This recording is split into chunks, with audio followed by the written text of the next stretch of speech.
Oh, we're live. Hello. Ladies and gentlemen, we are back once again after it's just one day off for reasons we'll go into a little bit, not too much. Also tonight on the show, we have Jayne from Allotment Cooks. I'm very excited about that's coming up at around 8:30. Plus, you guys, I want to know your garden and wins, what you've been up to, and it's just good to be back. To be honest with you. Facilia.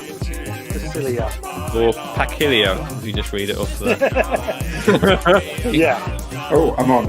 Oh, I can't hear you, on. I've done something wrong with the thing. Anyway, Allotment Poo is what I got. Good evening, Lee. How are you? Great, mate. Your signal is always terrible, but I'm good, my friend. Excuse me. You got an allotment? When I go, don't put artificial grass on top of me, alright? You're going to get composted, Lee. Yeah,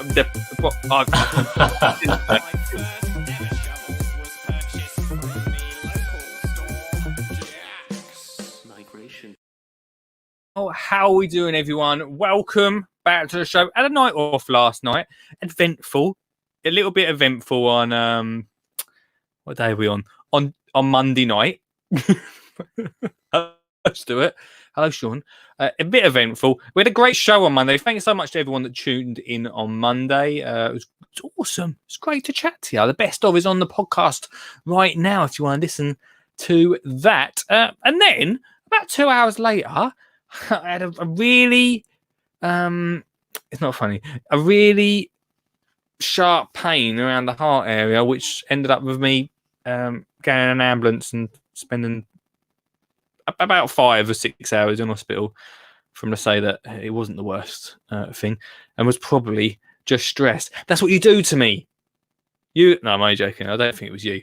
I don't know. I don't know what it was. So I need to go to the doctors and find out what it's about. But it did mean that I thought I'd have Tuesday away from here, have a little bit of a just a 1 day break. But we're back. Panic not.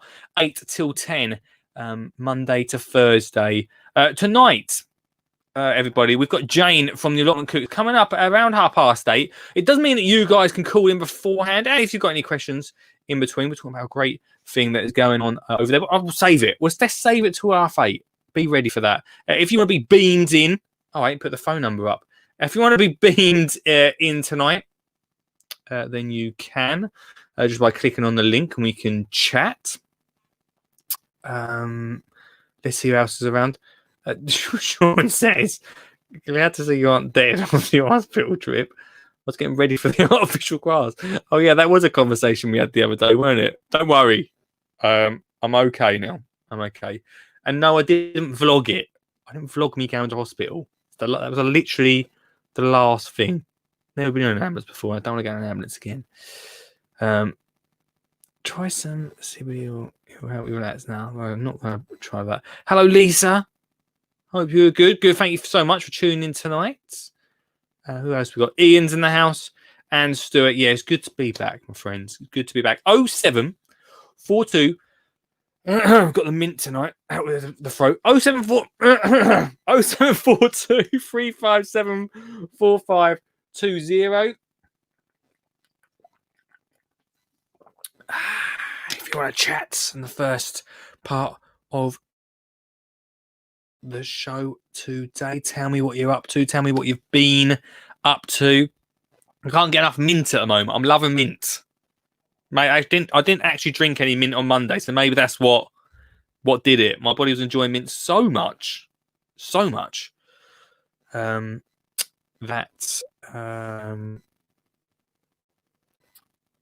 maybe having 1 day away from it was the thing. Why does the login change every day? Login changes every day. I don't know why the login changes, Ian. It makes it difficult. I know. I'm sorry about that. COVID alert. No COVID. Don't panic yourself, everyone. So I've got my mask in your pocket if that makes you feel better. If you want me to wear that. Are you on the house internet or your phone? Just checked. A bit pixelated. Hopefully you can hear me still though. Maybe it might be a bit pixelated. I don't know. It shouldn't be.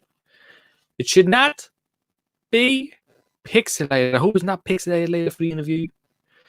Lisa says it's been busy in the kitchen garden. Can't believe my COVID kitchen garden is now 6 months old, and we're now preparing for the winter and next spring. Wow, is it nice going, Lisa? What sort of things are you growing in your your COVID kitchen garden? What's been growing over there? I've done a bad thing.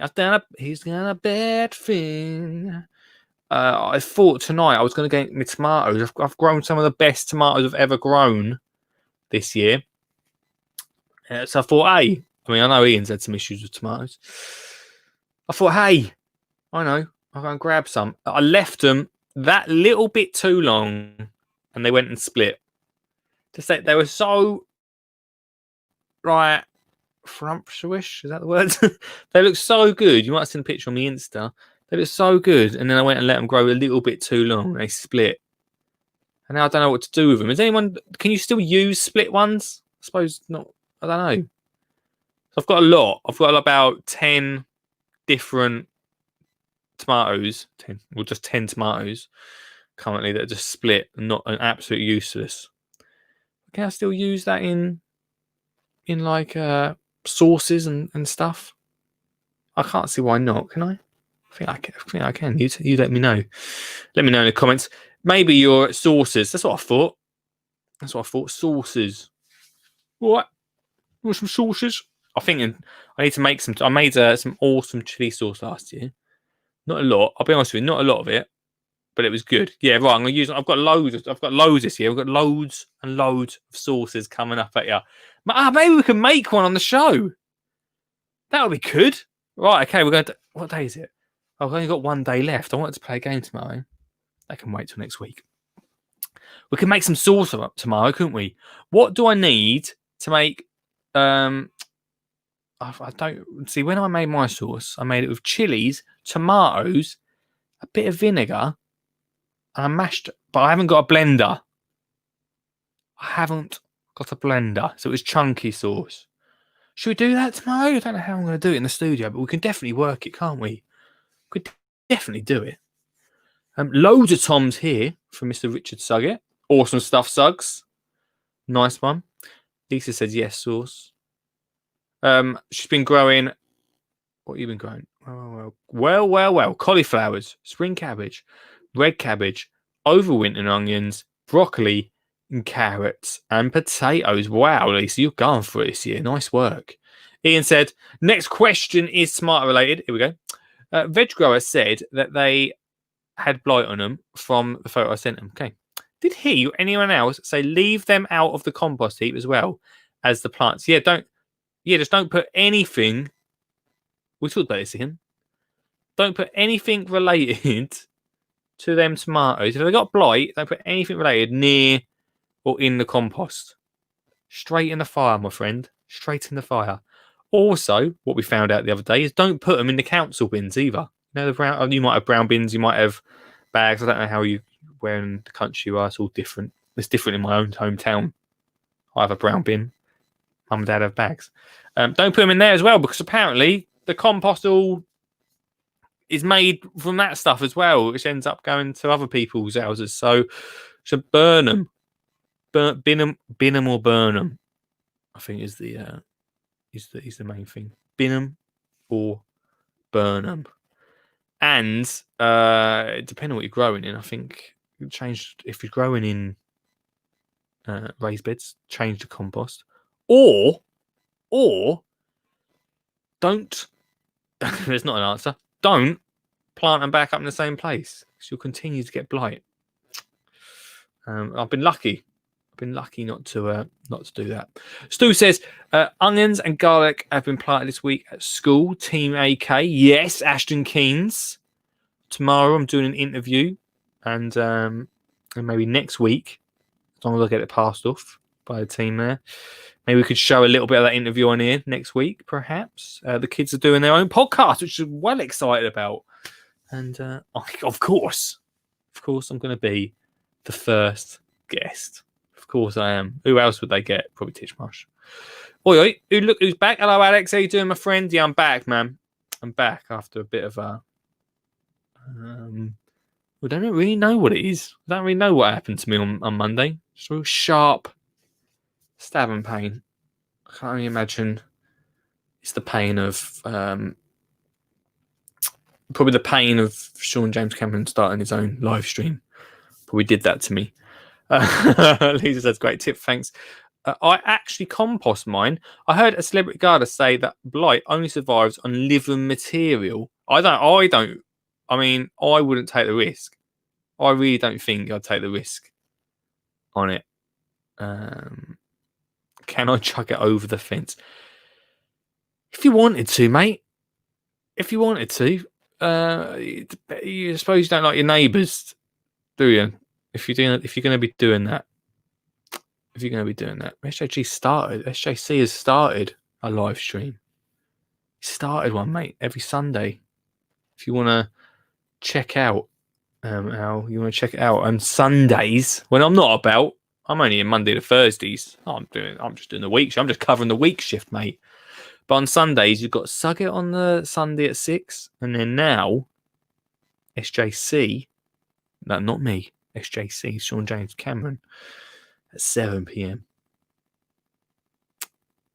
So you can go and check them out. There's plenty of content happening over there. Maybe I need to stick around here first. Don't go. We've got absolute goals coming up. I've no idea what other than Jayne coming up at 8:30. I've no idea. Maybe I need to do a Friday night. Happily go for it. At this rate, we could almost start our own gardening TV program, couldn't we? Cover all bases. Maybe. We'll see what happens. Oh, I'm sorry. SJC just said 7:30 on Sunday. I didn't see that. Essex, don't forget Saturday. Yeah, well, there you go. Saturday could be covered, couldn't it? Saturday. So a slow start tonight. If you want to call in, we've got about 15 minutes before we really get in to today's interview and the show. Jayne's coming on at 8:30 today. Bit of a slow start. I feel a pain. Maybe it's the stress of doing this. Maybe it is. I hope not. I enjoy doing these. It's not that. It's not that, I promise. But if you want to call in, keep me company for 15 minutes. Come on, if you want to chat about your tomatoes. Maybe you've had a great tomato crop this year. Maybe you've not. Maybe like Ian, who's had a terrible time with tomatoes. Maybe. Lisa says yes. Gardening TV, do it, Lee. Would be cool, wouldn't it? If I can find the link. Oh, crikey. In case veg grower overruns. Okay, cool. So yeah, I'm back on the mint. I've never grown so much mint in my life, but it's growing so well. I've got it growing, and we will get the camera up. Maybe over the weekend I'll try and get the camera up outside. But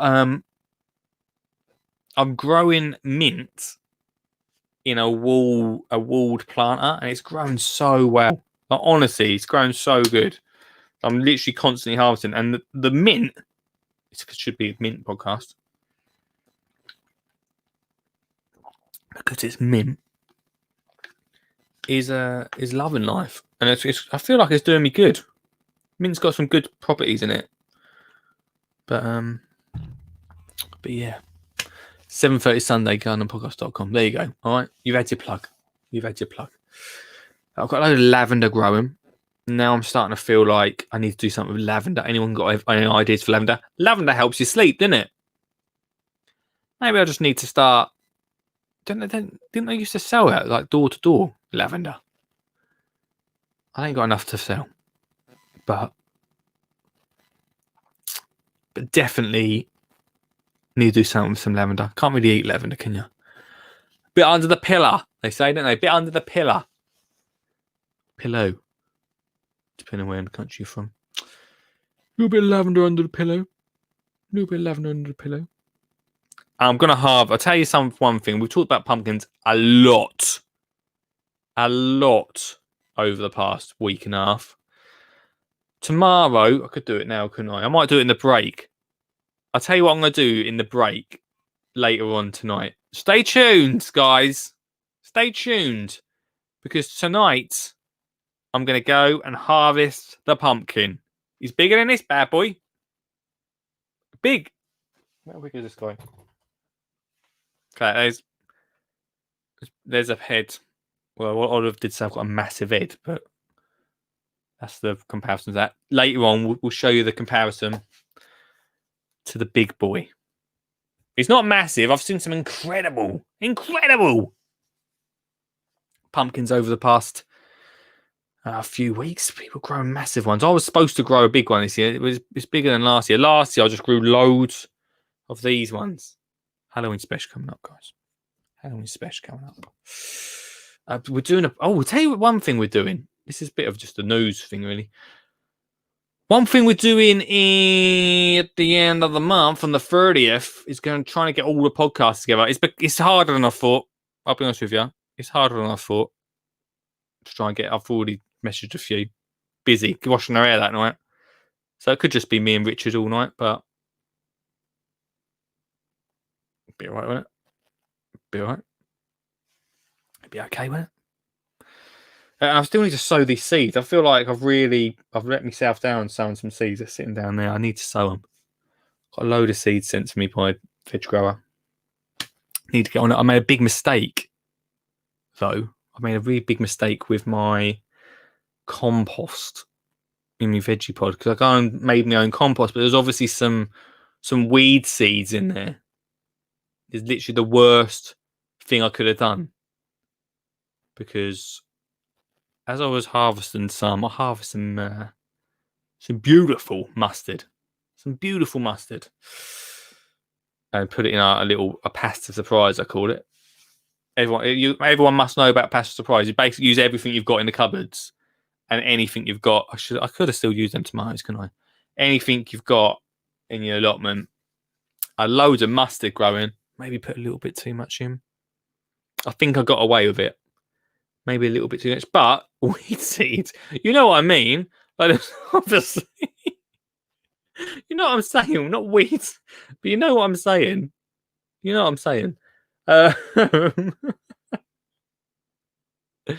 There's obviously some weeds amongst the compost, because amongst my mustard and my salad are weeds, and I'm a bit worried because usually I'm doing the old cut again salad thing, so I'll just go along with some scissors, and now amongst it, I've got weeds to deal with. And no one needs that amongst their salad. That could be the worst thing. So I've made a mistake there. So,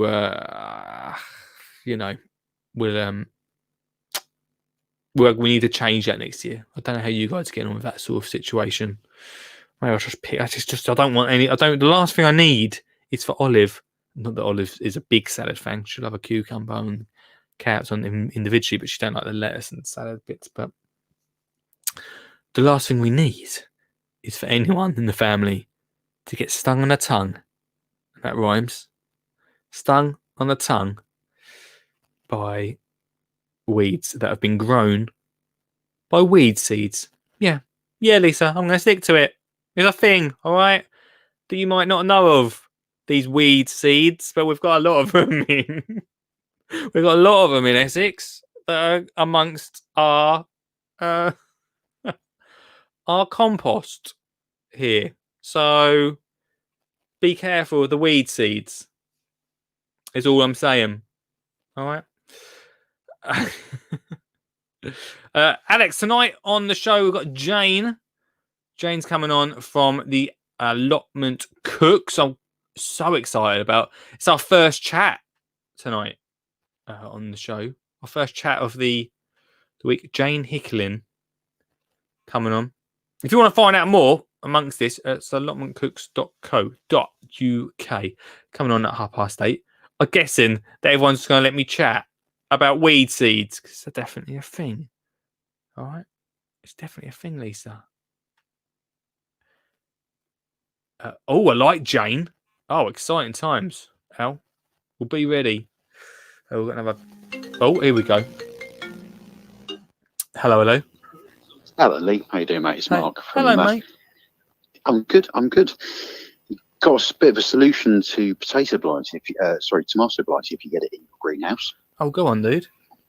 Well, there's a green manure called Caliante Mustard. So it's like a mustard seed, which you sprinkle down. It grows, and mustard is obviously quite hot. And what you do is you chop the tops off once it's fully grown, and then you dig it back in. And it's been shown to help out with killing blight if you've had it in your greenhouse. But I heard about it last year for the first time, and I've just checked online, and there are a couple of seed houses that are actually offering it for sale in small pack sizes, just enough for the average sort of greenhouse sort of garden. But you see, it's a really good way of it just sort of burns off all the fungi that are in the ground that sort of overwinter, because you're quite right, it's difficult composting blighted tomatoes because the fungi dies on the if there's no green material, the fungi will die. However, with a lot of composting, you've got to compost really, really well to get the all the green material to be gone, and quite often there are bits and pieces that are left. Potatoes is even worse. I mean, if you've got potato blight, get your potatoes straight in the bin or burn them because the tubers hold the blight, and that will infect your compost for years to come. Oh, you've done it then. Yeah, but Caliante mustard. That's a way of if you've got it in your greenhouse, because my last place I had a greenhouse where I had raised beds inside the greenhouse, so I was planting into soil, which is a really nice way of growing in the greenhouse, and a lot easier than using pots and things like that. But if you get tomato blight, then it's in the soil, and you're in a bit of trouble for that. Yeah. But, that's a top tip. Cheers, mate. As always, we'll get full of you're so knowledgeable. Well, I've just been in the trade for ages. So you cool, mate? You okay? I was really worried about you the other day. You feeling all right? I am okay now. I'll be honest with you. Like by the time the ambulance got here, it was dying down a bit. I just got a really sharp stabbing pain that sort of dropped me to the floor, and all panicked a little bit. So I mean, it was nothing bad apparently, so that's okay. But could have just been a bit of stress talking to you, Mark, probably. Yeah. Well, it's you get this idiot phoning up on all your podcasts, and you get worried. So that'll be it. I'll definitely be it. I'll put all the blame on you, mate. But I'm looking forward to watching your interview with Jayne in a few minutes, because we've sent her some stuff for the school, and awesome. She's got some great plans. She's got some really good stuff that's going on there. And this evening I've just sent an email to my son's head teacher, because we're going to sign up for the PTA because they haven't got enough kids enough parents signing up for it. So we're going to be on the PTA, and then they're going to realise we're all horticulturalists, and then they're going to be badgering us for all sorts of bits and pieces. But good luck, PTA, mate. It's a big. That's more of a job on its own, isn't it? Well, yeah. We're after job sharing, so Laura will do one time and I'll do the other time, based on what the baby's doing, and if we've got time, and if I'm away on business, and if she's busy, and all that sort of thing. But I say Monty's time reception, so we want to be involved, and we want to make the school as nice as possible for them, with consistent long-term support, as we've sort of been discussing. Not just these one-off things. Yeah, we need to continue that conversation at some point. Definitely, dude. No worries. Thanks, mate. You take care of yourself, mate. Cheers, dude. Cheers. Thanks for calling in. All right. Bye-bye. Oh, Mark, great to hear from you. If anyone, we've got about 6 minutes. If anyone else wants to call in before we chat to Jayne and just wish me well, then that's fine. I'm feeling good now, guys. Don't. Literally, no one's sitting there worrying. Don't worry. No one. Everyone's like, when's Jayne coming on? No one's worried. Oh dear. Before we get on to Jayne, Sean says my mint is in a Belfast sink. Yeah, you need to keep mint in a proper potted area. That was good. What? No, now Mark's left the chat. What? Does anyone remember what that mustard was called? To dig in, sort of blight out. Little test, little exam halfway through. Is everyone listening? Everyone listen up, please. Mint, very important to keep control because it does go wild. I made the mistake of growing it in one of my trugs, and then I spotted it down the other end of the trug. And I was like, I planted it down there. How'd you get down there? It does get about a bit. It does get about. Alex said, "Oh, I like Jayne." A lot of fans for Jayne tonight. Caliante. There we go. Caliante Mustard to mix into a sauce. I'll give it a little googs later. Little Google of Caliante. Everyone's in now. Lisa's in of Caliante. Nice one. Right. Okay. Spelling totally wrong. Doesn't matter. It doesn't matter. I'm pretty sure that it's not pronounced Caliante either, but we'll stick to it. Sue says, if you listen to Veg Grower podcast about composting, you may learn how to stop weeds in your compost. Not got to that podcast yet. Not listened to that episode. But I will do. Right. I'll tell you what we're going to do. Because I feel like I've rocked into this stream tonight at a very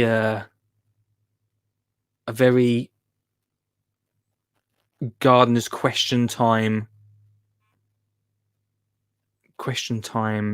level. we've not quite gone back up to the high heights of Monday night before that. So let's have some adverts. Oh, come on, Lee. Come on. Oh, we're still on. Facilia. It's the wrong one. I was doing a joke. I'm just going to press the advert. I was trying to do a joke, but... Hey, what's going on? This stream and the podcast is sponsored by Flymo. Flymo, your life easy. My nan absolutely loves Flymo, and she was the one that first introduced me to Flymo, the brand Flymo, way back when I first got my new home, because she used Flymo in her garden. Then she bought my mum and dad a Flymo when they got their garden, and then when I got my garden, my nan bought me a Flymo. It's been in the family for years.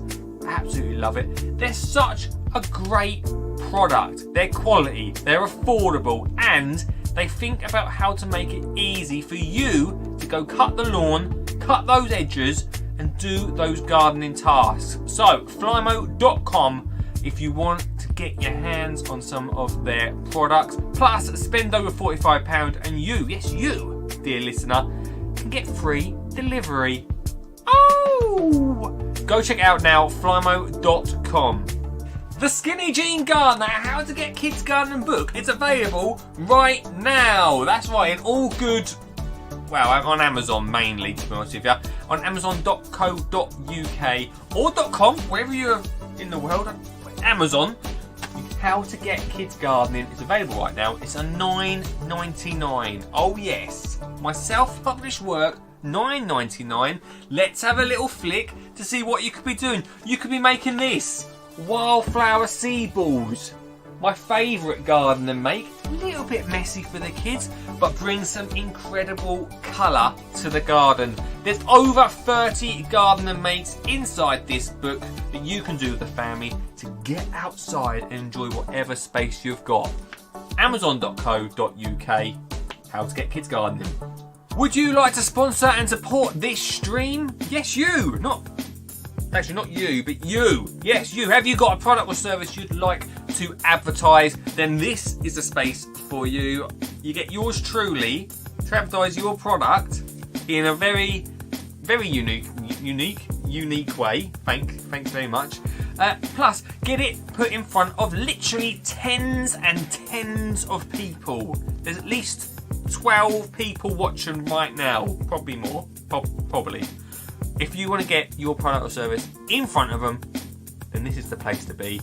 Free advert, a show, plus we'll talk about it a little bit after each advert, no doubt. That's free, that's 4 times a week, that's 12 times. Guys, 12 times. If you want to get involved, if you want to support the show, it's not as expensive as you think, guys. It's not expensive. expensive as you think. Lee at skinnyjeangarner.co.uk.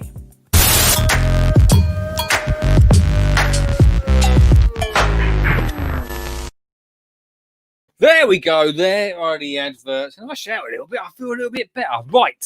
Coming up very soon, Jayne Hicklin, who, without a doubt, is always going to happen. Was it with our first guest? The link is not working. But click the link in the comments, Jayne, and then it should be able to go through. If you're doing it on your phone, then it's absolutely fine. Jayne is coming up very soon. If you've seen Jayne, you're looking for Allotment Cooks on the Twitter, on the Facebook, and where else? Everywhere, I'm guessing, Jayne. The Twitter, the Facebook, the Insta, the YouTube. The Allotment Cooks was developed with the concept of own growers being able to share their own tried and tested recipes for their own produce in the kitchen with a large and growing community. Jayne is very lucky to be able to present a wealth of knowledge. Eric's not reading this on the website, I promise. An experience. This wonderful community of Allotment Cooks also relates to a depth of knowledge for the growing of produce with the specific aim to using own grown food in the kitchen. This is one of the things. Like, I love growing veg, love using. One of the reasons that I really like getting kids involved in growing their own veg is because they can actually see something, and I always say this, that grows from the smallest of seeds to an actual plant that they get to eat from. Like, it's the best feeling, like, even for us, but it's the best feeling for them because they get to actually eat it. And I love that. And that's what this is all about. So I'm so excited to get Jayne on if it works, if the link works. Just having an absolute mare. Absolute mare. Just leaving this bit in the podcast. The best of podcast. Just staying in, Jayne. The struggle is real. Jayne's got to the end of a thing. If not, that's it. We just call it off. Not like you're missing. If not, Jayne, you can call in 0742 357 4520. If that works. Easier than the tech. Most of this, having issues like Ian, or most of this also enables the use of fresh and seasonal produce, as well as all the important how to preserve, use, and store own grown produce for out of season use. All of the Allotment Cooks recipes have been contributed by the wonderful global community who have tried, tasted, sourced, and adapted recipes to make them their own. These recipes are special yet designed for everyday, easy to create, happy growing and cooking. It's not my words, guys. It's not my words. It's the words of Jayne from the Allotment Cooks, who's saying no. Some anger amongst it. Oh, here we go. Right, while Jayne's trying to sort that out, we'll have Jayne in a minute. It's Dan, everybody. Hey, Dan. Oh my God, how you all doing? How you doing, mate? Yeah, not too bad. I see at the start of your video that you were going to do your pumpkin reveal. You're going to cut a pumpkin out in the garden. I am. At the moment, I'm currently in the middle of doing my video for my pumpkin reveal. And I thought I'd bring along to your stream my biggest pumpkin I have for grown for this year. Oh, it's a pumpkin off. Go on then, mate. What you got? I'll just move the camera across.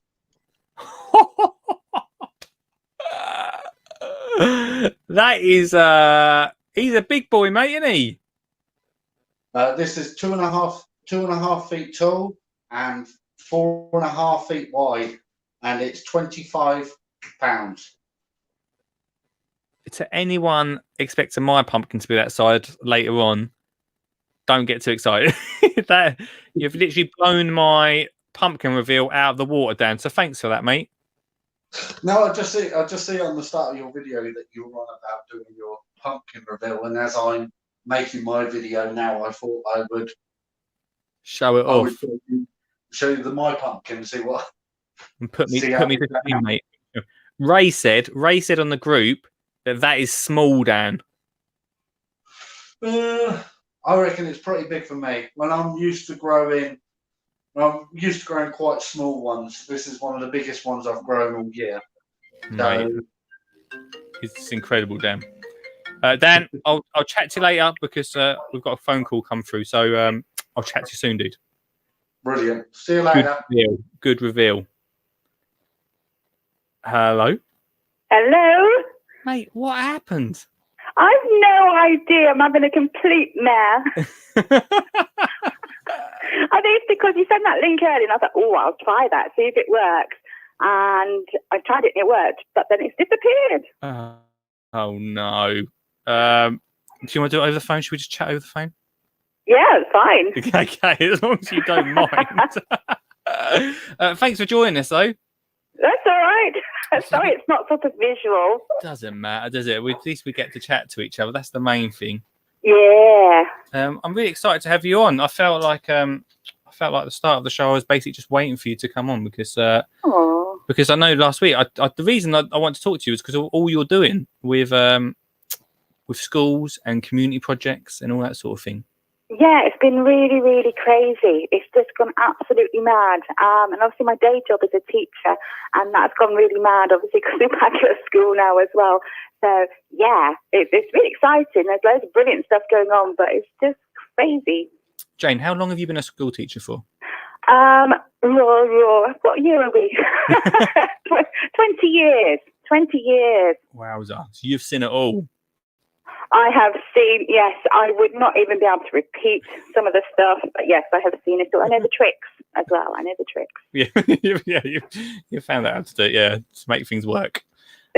Well, no, the kids' tricks, they think they're doing it new, but no. We know. It's all been done before. Yeah, totally. So when did you start trying to... So you're secondary school, right? Yes, yeah.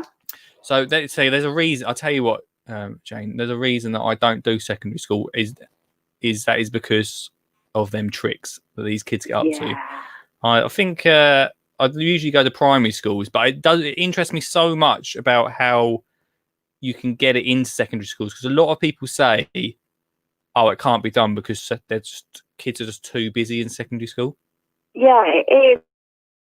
It is really, really crazy. I mean, I think mostly when it comes to secondary schools, you get an awful lot of maybe special needs schools for secondary who do actually do quite a lot of growing projects. There are more and more schools, secondary schools, who are doing growing projects, but they tend to be sort of for those children who have already disengaged, if you like. So they tend to be the ones where they're just trying to enhance them in some way and get them interested in something to keep them in education. And that's actually quite sad in a way because sometimes it looks as if they're being rewarded for bad behaviour. Yeah. Which isn't really sort of the route you necessarily want to go. But obviously, if we're looking at well-being and children who need nurturing, yeah, sometimes they are the kids who don't behave, but not always. And, you know, well-being and children and well-being is something which is being talked about more and more. And actually, it's now Ofsted requirement for schools to actually have some sort of nurture and well-being in place for students and staff as well. It's definitely... I mean, back when I was at school, this sort of thing was never talked about enough. Right, in terms of sort of mental health and well-being. Yeah, no one ever talks about it. I think the pressures are so different now. Obviously, they have social media, so you have the pressures from that as well. But they have so much on their shoulders. And actually, just GCSEs have changed so much in the last 20 years. And they're not the subjects they used to be. I know for some of the GCSEs I'm teaching now, it would have been A-level content before, and we're sort of trying to get this to 13 and 14-year-olds. So they are stressed to the max, and it's not surprising because they have so much going on. And like you said, this is a problem really with secondary schools, is because there's so much going on, how do you fit other sort of enrichment activities in to support kids? So how do you do it? It's going to be tricky, I'll be honest, and especially in the current climate. Now, it's actually the kids' idea, this, which is fantastic. We have what's called a mobilised team, and it's some kids have got together really specifically with the idea of seeing how they can support each other in terms of mental health and well-being and so on. And it was their idea to actually have a growing project. That's cool. Which is really, really cool, because I had no input in that whatsoever.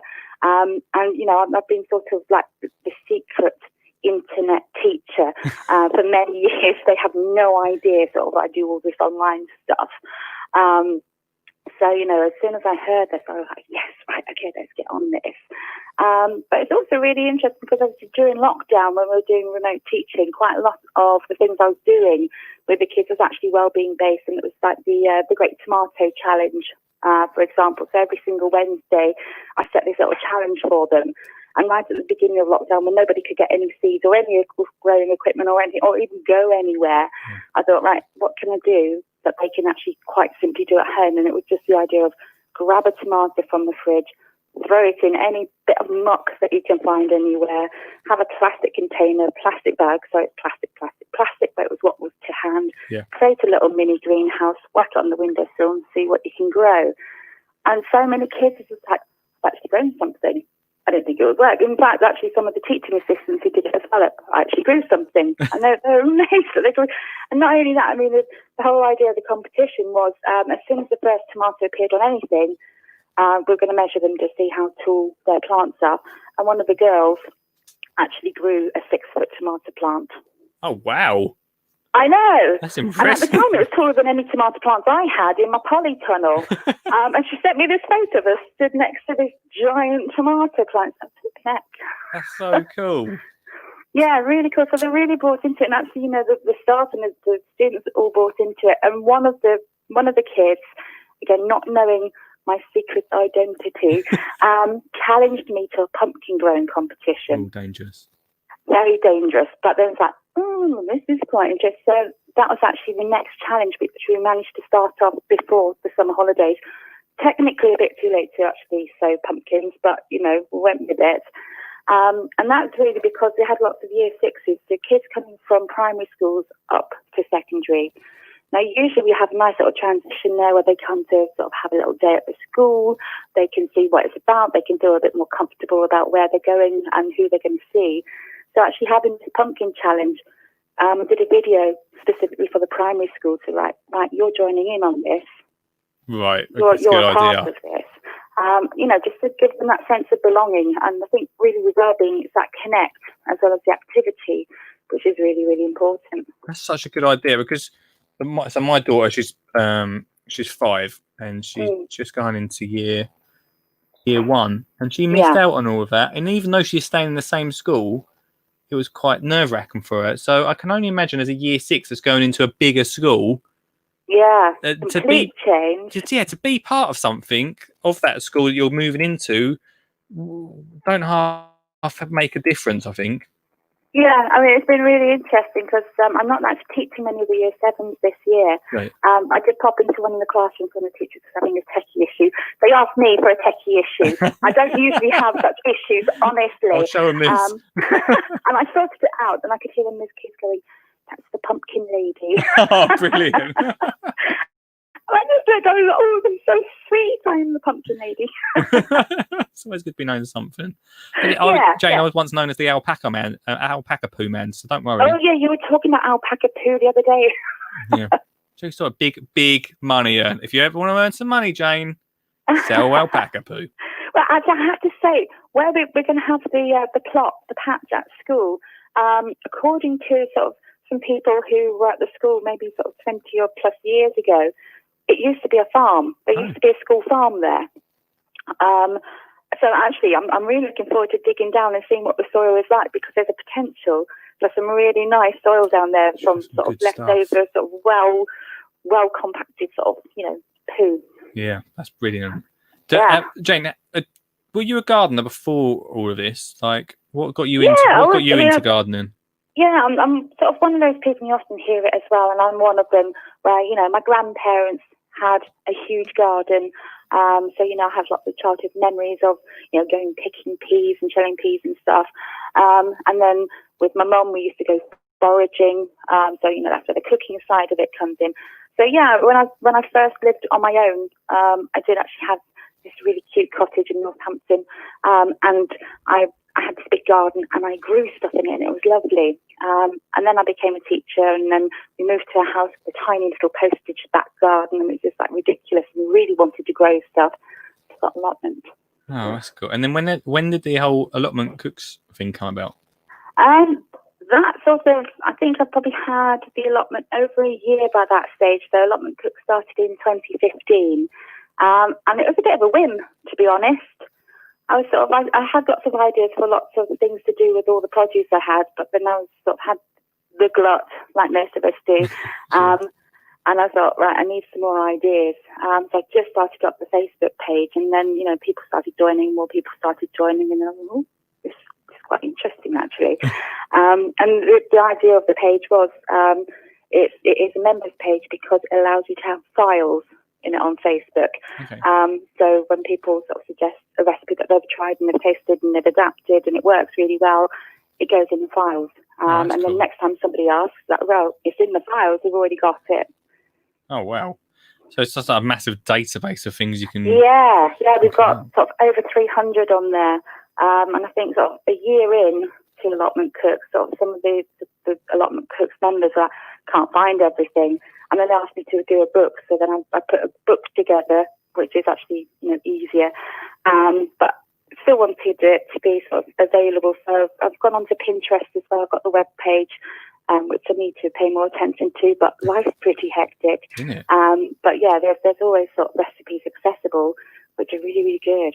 That's good. It's a good transition. In secondary schools, I'm only knowing from what it was like when I was at secondary school. But do they still do like cooking in secondary school? They do, although there is actually generally the shortage of teachers, although there's always newly qualified teachers coming through, but food tech teachers, there is a shortage. Oh. So that has actually resulted in some schools, even my own, actually not offering cookery, sort of a key stage 3. At the moment it's a GCSE, but that's likely to go by the way. Even though sort of I'm Allotment Cooks, I'm not actually a trained food tech teacher, and it's more than sort of making a couple of jams and preserves and stuff. Yeah, it's a lot more detailed than that with nutrition, although I know that stuff. I've got my other teaching roles as well. So yeah, it's a shame because that is sort of waning a little bit. Hopefully that at some point that will actually come back and we'll get more food tech teachers actually coming through. But I mean, when I was at school in Billericay, because I am actually an Essex girl. Wait, you lost the accent. I know, well and truly lost the accent. I married a Yorkshireman and then we moved to Lincolnshire, that'll do it. Well, I was sort of wondering if I was going to sort of start picking up the Essex accent by talking to you. I don't know. In about 20 minutes, I might be all white. I don't know. I'm actually really posh. I just put this on. So, yeah, I mean, I'm at Billericay School. So, Billericay School, they actually had a farm. Oh, wow. There. And it was brilliant. And we used to have rural studies. So we used to go over to the farm when we were sort of first year to third year, or year 7 to 9 as it is now. And we used to have rural studies or rural science. And, there were goats there, which I think goats have an evil look about them. I don't know. I just don't trust them. I think it's because the goats at this farm were particularly headbutty. Right. They generally are. So I've been to a few schools like this before, and they generally are for some reason. Yeah, I don't know. Maybe it's because, I'll be honest, this is before I was vegetarian. We used to have turkeys in there just before Christmas, and our biggest trick was to run into the turkey pen and shout, "Pack so." And obviously they'd all start gobbling like mad. I'm a bit nicer now because obviously I like animals and I don't eat them. Right, okay. Yeah. We haven't got that in common, but... You'd eat them. Sorry about that. Yeah, so, it used to exist, although, I sort of was curious, so I sort of went on the website thinking, what's the old Billericay School like now, what they do? And it's gone. Oh, no. And it's a real shame because it was sort of a dedicated area just away from the school. Yeah. And, like a lot of places, I should think maybe it's been sold for land and, that's a shame, isn't it? Commuter belt, what can I say? How difficult, Jayne, is it to get other teachers on board? Because one of the things I know just from primary schools is generally there's always that one teacher that really pushes this sort of thing. there has been so much interest. Has there? We're sort of like fighting each other at the moment, and I've well and truly sort of got my elbows in and go, no, my thing, back off. Yeah, but we are fighting each other for it. So yeah, there is a real interest in doing this because it is, it's grown for well-being, and it isn't just targeted at the kids, even though it's all about the kids. It is the staff as well, because we're all going through a really, really horrendous and tough time at the moment. I know that I'm certainly feeling it. I know the staff members are feeling it, and obviously we're feeling it as adults. Goodness knows how the kids are dealing with it, but they're doing well. The kids are doing well. That's good. Have you been out of school for long? Or how many years have you been out of school for? Have you been to any other schools where it's been different? 3.5 years I've been at this school. So and they've got this gorgeous old greenhouse there, and it's been stood dormant the whole time that I've been there. And every time I've walked past it, I'm like, the greenhouse, it looks really nice. It's a really nice greenhouse, that. So, the fact that the kids have actually said, let's do a growing project. Yes, right, let's bring this greenhouse back to life. That is a project. Yeah, definitely. Yeah, it is going to be tough because obviously at the moment, particularly because of the regulations and how we have to conduct our stuff in schools, staggered break times and lunch times, so that we've got bubbles and so on. It's going to be really difficult to actually get the time to get the kids on it. However, it's going to be a case of, if it's for well-being and we've got some kids who are struggling, then that might be a case of, and I have to ask the head of this, so I might be speaking completely out of turn, at Key Stage 3, maybe being able to take them out for lessons here and there to focus on their mindfulness. I think it's a really good thing. Like you say, as long as other teachers and the heads are behind it, I think it makes it a hell of a lot easier, doesn't it? Yeah, I mean, it was actually the head who sent an email to staff who may be interested about 3 weeks ago, and I thought, yeah, right then. And then I started sort of asking, and you had Mark on earlier, fabulous Mark, just started asking for some donations and bits and pieces, and yeah, people have been so amazingly generous already. It's just absolutely phenomenal, the stuff that we've already got. We still need more stuff. Yeah, so what sort of stuff? What sort of stuff? What would help you? The stuff that we're missing, really, really missing at the moment. First stuff is welly boots for the kids. Okay. Because we are in an area where, there are some families who just don't have anything.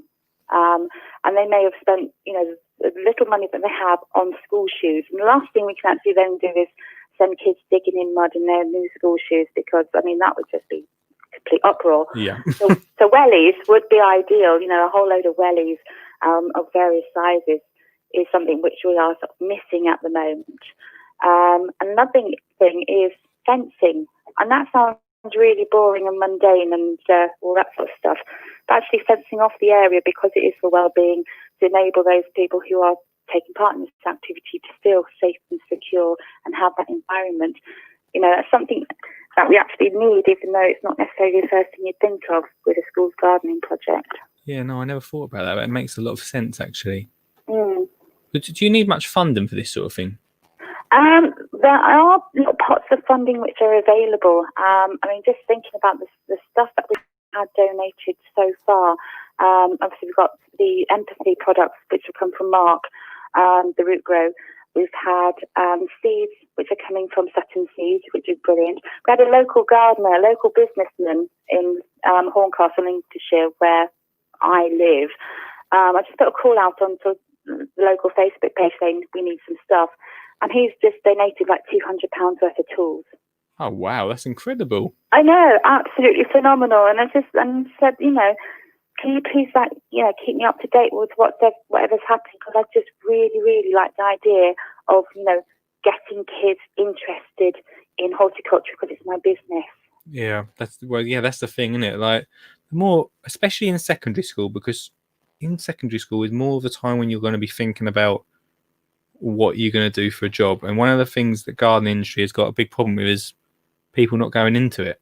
Yeah, I think because the school is in Boston, and I don't know if you know much about Boston in Lincolnshire. It is a rural area, and when I was a kid, and you sort of wanted to say jobs that you were going to do if you failed at everything. You'd come up with something now that the job that you would do if you failed at everything is to go into the fields and pick. Right. So what they're sort of doing is maybe mixing up the idea of agriculture and horticulture, because obviously they are so intrinsically linked, and they see it as the bad, mundane, poorly paid job. It is a heavy job. It is unfortunately poorly paid. But yeah, that's the whole idea that they see is growing things is actually going to be a bad job. It's a tough one to fight, really. Yeah, so it's sort of trying to nurture that idea of, well, this is different to sort of, the back-breaking work that maybe your families, because, a lot of their kids' families are doing that, but maybe your families are doing. This is slightly different. This is, this is for the joy, this is for pleasure, this isn't sort of hard, taxing work kind of thing. You must get a good response from the families, especially from the area that you're in. Yeah, actually, again, sort of as I was saying before, about sort of some old students from 20 odd years ago. Yeah, I did a radio interview on local BBC radio last week, and this guy just he sent me a message and he called me a legend. I've said to be called a legend before, thanks. Oh, nice. Yeah, I don't know if my audience is as friendly. Yeah, that's my old school. You're a legend. So yay! Oh, that's brilliant. One of the things that I've been thinking about recently, and this, I mean, at the moment it's for primary schools, but I don't know if you think it would work in secondary schools, is making it a subject, making gardening a subject in schools. Yeah, I mean, with sort of the early years foundation, so sort of reception, it is actually a part of the curriculum. So it should be in there. The idea of sort of the wider world, it is part of the curriculum. So actually, if you've got children in nursery or in reception, it should actually already be a part of the curriculum because it's in there. When you get to juniors, like Mark was saying, there's more and more emphasis on actual outside learning. As I know when my youngest, he's now in year 4, which is a bit scary. But yeah, when he was in year 1, it was all like, nope, they need coats and wellies because they're going to be outside all the time. Like, what, in October and November? Yeah. For my baby, really? But yeah, I mean, and that's really good because that's encouraging. But you're right, sort of when they get to sort of juniors, it starts to tail off a bit, and it could be the idea of suddenly have the Key Stage 2 stats, and then you might have the 11 plus, and it suddenly starts to become more regimented, and that sort of freedom element starts to disappear. Yeah, it gets a bit heavy then, doesn't it? Yeah, yeah. Do you think, like just educational wise, your opinion on how things are? Because obviously everything's changed a lot since COVID's come along. Do you think education and schools will change, or do you think they'll just go back to normal? I don't know. This is a tricky one because I know that during lockdown, because obviously COVID is still around, unfortunately. During lockdown, a lot of people across the board, not just in education, but a lot across the board were saying, oh, life has changed. We've seen a different way to work. We've actually sort of had a bit more breathing space, and can see that the way that we were living before was too hectic, too much, and too busy, and not good for us. And then sort of since September, and again, not just related to schools, there's been this big push, get back to work, go do this, this. And suddenly we're all hitting the ground running at 100 miles an hour. And we already seem to have lost that little bit of a lesson that we were learning during lockdown of we need to take it a bit slower. Yeah, I agree with you. So that's sort of across the board.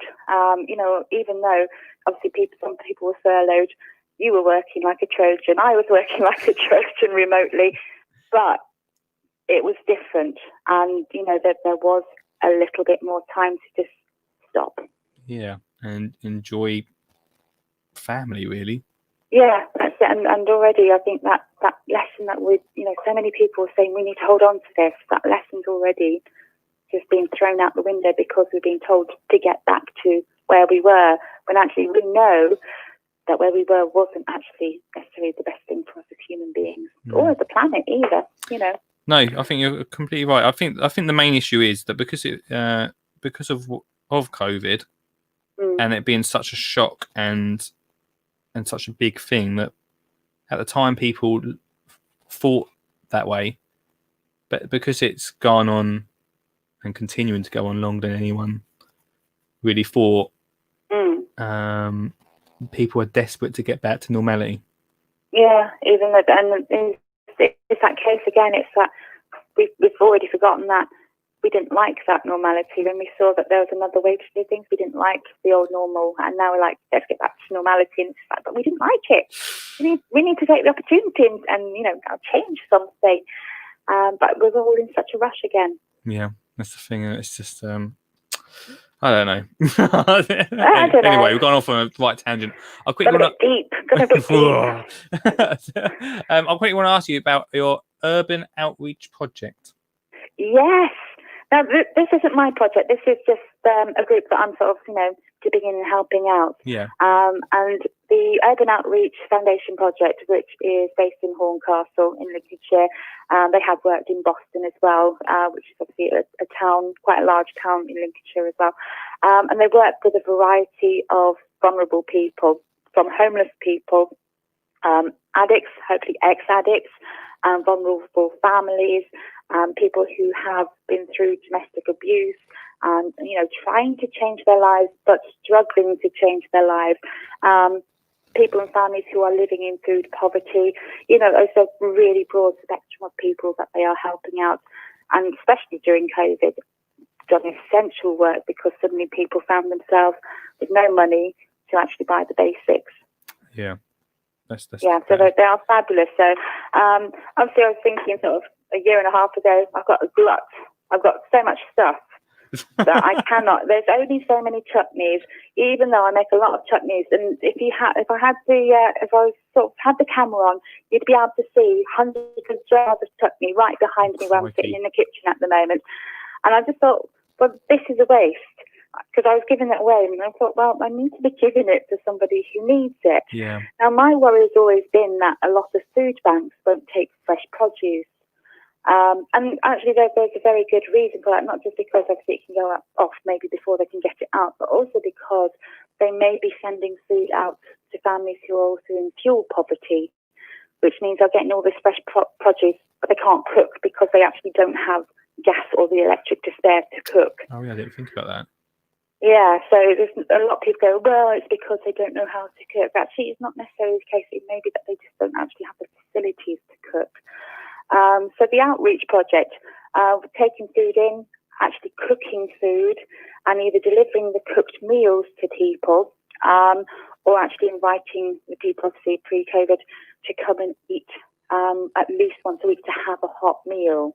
Right, that's really good. Yeah, because it's cooked, there's different regulations around it then. So, they're really worthwhile helping in terms of the food donations. But then they started also wanting to find other projects to help support people, their development, their focus. They're coming together as well. And so that's where we started sort of the Grain Project with the Urban Outreach as well. So, yeah, Grain Projects everywhere. Jayne, you're so busy. I know, it's crazy. Doing great stuff. We've got some questions that come up, Jayne, during okay. our chat. Richard says, do you enjoy a good barbecue? Is that because I'm vegetarian? I do. Actually, I have my very own beetroot burger recipe, which I'm so proud of because I created it myself, and actually it works brilliantly on a barbecue. I love a beetroot burger. Beetroot burger, and loads of people are like, it looks really meaty. It's like, it's not, it's beetroot. My brother's a vegetarian, so I get the steak. And actually, to begin with, I put up a fight, but actually now I really enjoy it. Yeah, I mean, I've been vegetarian since I was 13, and when I first became vegetarian, my mum was just like, well, you can cook your own food then. But I think she thought I was just going through a phase and that I'd soon sort of grow out of it. So I started cooking my own food. And when I was 13, there was no Linda McCartney sausages or anything like that. There was nothing in the supermarkets of vegetarian. So you had to make your own stuff. I made my own veggie burgers and things for years. In fact, when corn first came out, I was deeply suspicious. Not a fan. Let's down the whole I think, vegetarian community. If you've not eaten corn. meat for years, you taste something, it's like, this is meat. Yeah. Very suspicious I was. Stuart Jackson says, Fencing can be made from willow, and he does it with the children. Oh, nice idea. I've seen it. I've been to his school, and it is incredible. It looks well cool. Oh, send me some pictures. Send me some pictures so I can see. Yeah, I like that idea because I know what you mean, willow fencing. It's beautiful as well. Yeah, but yeah, send me awesome. some pictures so I can sort of figure out how to construct it. I like that idea. You'll be on it. I know, Stu. You'll get on that. Dan says, "Is there a GoFundMe page that they can donate to?" Oh no, that's not something I thought of. Coming soon. Oh yeah, coming soon. I've not even thought of that. That is such a thank you. Is it Dan? Thank you. And Lisa says it's great to get children growing and planting in schools, which I think we'd all agree with. Yeah, absolutely. And I do, and as I say, sort of these 12 and 13-year-olds who are sort of growing their tomatoes in their houses and sending me their pictures sort of every single week, getting really excited. You know, we sort of sometimes think that children are older than actually what they are. Yeah, I know what you mean. Yeah. I'll tell you one thing that I did a school tour with primary schools back in March, which feels years ago now. But one of the things we talked about a lot during that tour was that getting the kids involved in gardening actually gets families involved. So if you're getting the kids into schools involved, then you know, I don't know about your school. Yeah, but no, it's absolutely right because again, just because they're my immediate example, during the lockdown, one of the kids doing the tomato challenge, she then sent me a photo of this trough that her dad had built her in the back garden because she was so involved in it, and the dad was getting involved, and it was just like, oh my god, this is brilliant. Yeah. And I'm just like, yay to your dad. That's the thing. Like, if the kids are doing it at school, they're going to take it back, and like my mum and dad were never really into gardening, and I think if I brought stuff back from school that I've been doing, then maybe they would have got into it as well. So I really think it's a key part of what you do. You're getting like families involved as well. Yeah, definitely, and especially when they can see actually it's easy. Yeah, you know, I think sometimes it can look a bit. I think like programs like Gardener's World can make it look a bit complicated. Yeah, or a bit scary, or sort of, you know, the garden design programs, which are fabulous and they look beautiful, but they do everything in a weekend, and most people look at that going, yeah, I wouldn't be able to do that. And then, right, you wouldn't be able to do it, would you? No, everyone can build a bar in their back garden, but over the lockdown, but no one can do it. Grass down, I know you love a bit of astroturf. Oh, crikey. In fact, actually, yes, that's reminding me of a story. One of our house captains, because we have a house system, I gave him a pumpkin plant before summer because it was a house competition, and he said to me that he couldn't because he has astroturf in his back garden. Oh, no. I am working on him. Well, I am working on him. Well, Mark has offered anyone that rips up their astroturf free grass seed and wildflowers. So. There we go. So there you go. No one's took their offer up yet, Jayne. So you know what? Yeah, well, Mark's got the school address. That's fine. And then, I'll get hold of. I won't say his name because that would be really rude. But yeah, I'll get hold of him tomorrow and say, right, you've had an offer for grass seeds and wildflowers. Get that astroturf up. Yeah. I've got one last question for you, Jayne, which I should have added earlier on, but I'll put it in now. Is one of the things I've talked about a lot, especially over the last few weeks, is over 6 weeks holiday. Obviously, no one's at school. Mm-hmm. So how do you think we can keep that garden, or do you keep that garden going over the 6 weeks holiday? Because that seems like prime time for growing. Yet a lot of the kids miss out on that. Yeah, that's really, really key. One thing that I've got sort of as a brother page, if you like, to Allotment Cooks on Facebook is I actually have School Allotment Cooks, which I've had up there for about 4.5, 5 years as well. It's not actually a page I've pushed enough, really, but there are quite a lot of garden growers on there for schools, and a lot of them are actually sort of run by the site staff who live nearby. So it would actually be sort of almost relying on those members of staff who do live nearer to the school to actually do that. And unfortunately, most teachers do tend to live quite a distance away, and I personally actually live about 20 miles away from my school. But then again, I'd be more than happy at least once a week to go in and sort of nurture it. But yeah, it's down to exactly what it would be doing term time, is sort of that extra goodwill of people to actually keep on going with it. I think that's why we won't go for animals, because that would be extremely unfair. You just can't leave animals. No, definitely not. Do you think there's a way, and I know that probably the answer is going to be because of health and safety, but do you think there's a way of getting parents to and kids to like be on a schedule throughout the 6 weeks holiday where they can come in? Would you think that's trouble? Yeah, I mean, there's always sort of things that you'd have to do. Obviously, you'd have to put things like putting DBS into place, checking that, that there's no criminal backgrounds and so on for parents, so that they can legally be around maybe other children and things like that. It would, obviously take more planning, but it's always a possibility. And it would be nice, actually. I know with one of the pots of funding that we've been looking at, one of the specifications of that particular pot of funding is that you involve the community, which would be lovely, actually. Like you said, involving parents as well. So it would be nice. At the moment, impossible. Yeah. Something for the future. It's something to consider, absolutely. Definitely. Jayne, before you go, I've got two great messages for you.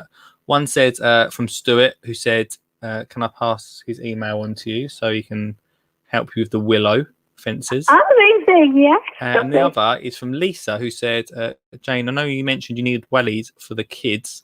As a business, we would love to donate and contribute to helping the children with wellies. So oh my God. Make sure they pass. I'll get Lisa's, or she might message you, but wow. Lisa's email to you as well. Oh, it's a good job the camera isn't on because you'd see me crying. That's amazing. That is absolutely amazing. Wow, thank you. So it was worth it coming on, Jayne. We've done it. Yeah. Now we just need a chap you were talking to the other day about his sort of, was it a ton of compost for £2.50 or something? We just need his compost. That was settled. Sorted. Jayne, thank you so much for coming on tonight. Oh, thank you. I'm sorry about the techie problems. I'm not usually that rubbish with technology. I just had a panic. It's like, oh my God. yeah, we believe you. Jayne, thanks so much, and I'll get them emails over to you. Amazing, thank you. Thank you. It's been lovely, really lovely. Awesome. So, speak to you soon. All right, take care. Bye. Bye. There we go, everyone. Wow, that's nice, isn't it? Lisa, Stu, I'll get your emails at some point, or you can contact Jayne direct if you fancy. But yeah, that's cool, isn't it?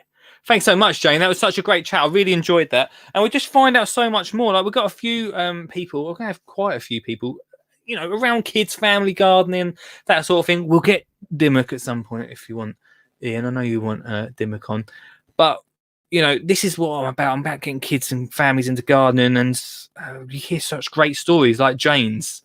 And through this community, this phone-in, we get great people like you that really want to help out. So, yeah, thanks, guys. I think it's time for an ad break. This stream and the podcast are sponsored by Flymo, flymo.com. I'm going to tell you a little story about Vince. Vince came into my home and basically took over the biggest gardening task, which, I'll be honest with you, took a little bit of time because usually I'm away. I'm jet setting from Birmingham to Devon, all over the country, which means that when I come home, the first task I've got to do is my lawn. Now, Vince came along and we welcomed him to the family, and now I feel like he's taken over my position in this household, which is not good. Vince, I should add, is my robotic lawnmower. Oh yes, Flymo's robotic lawnmower. Literally, you set it up, there's an app on your phone, you set it up, and every day, all week, however you want to do it, Vince, or the robotic, you can call it what you want, but ours is called Vince, goes out and cuts your lawn. Oh, made so simple. Go check it out right now at flymo.com. Spend over 45 quid, you get free delivery. You can't say better than that, can ya? So yeah, go check it out. Get your own Vince. Have you heard? I've got a brand new book. It's not brand new. I know that. It was out in February. But to you, it may be brand new. How to Get Kids Gardening is available right now on amazon.co.uk. Let's have a little flick to see what great gardening makes over 30 that you could be doing as a family.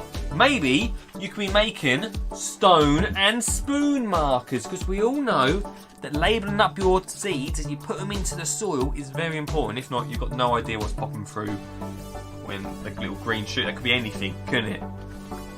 Make some stone markers. Really simple, really easy, and really inexpensive. All the gardener makes in here, just literally, the costs hardly anything. I don't know how I can say that. Hardly anything, mate. Hardly anything. Come on around. How to Get Kids Gardening. Amazon. Come on out round. Would you like to support and sponsor this stream? Then you can. You can get your product or service in front of people like Richard from Littlehampton or Sean from London, even Lisa in Northern Ireland. Yeah, we're Mr. Worldwide. I think we've got some people from Australia as well. So if you're from Australia, this is the place to be. If you want to support or sponsor the stream, then please get in contact at lee@skinnyjeangardener.co.uk and your advert could be at this point right now.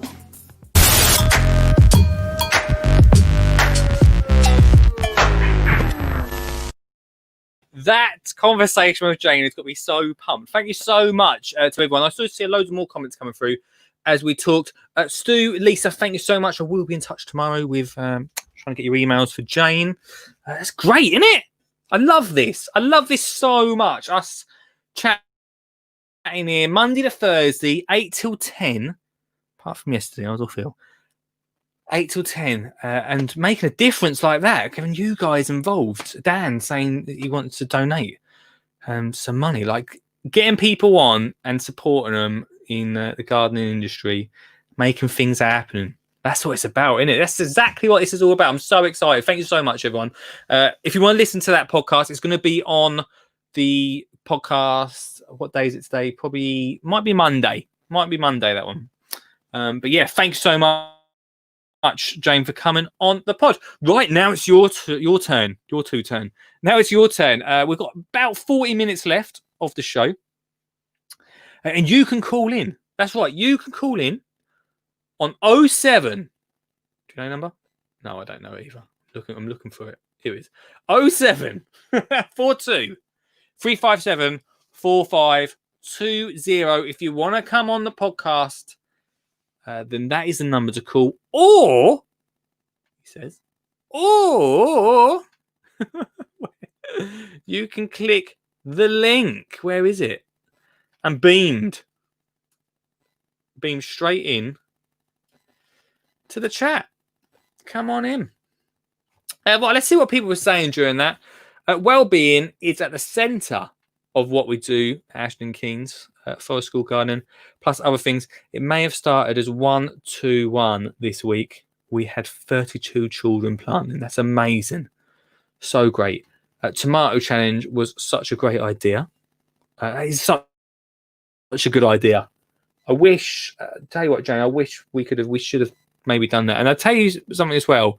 That is something to keep all children going over 6 weeks holiday. It's having a little competition like that. That's amazing. Absolutely amazing. Kenny, I agree. They look evil, like they stand in trees. They are strange.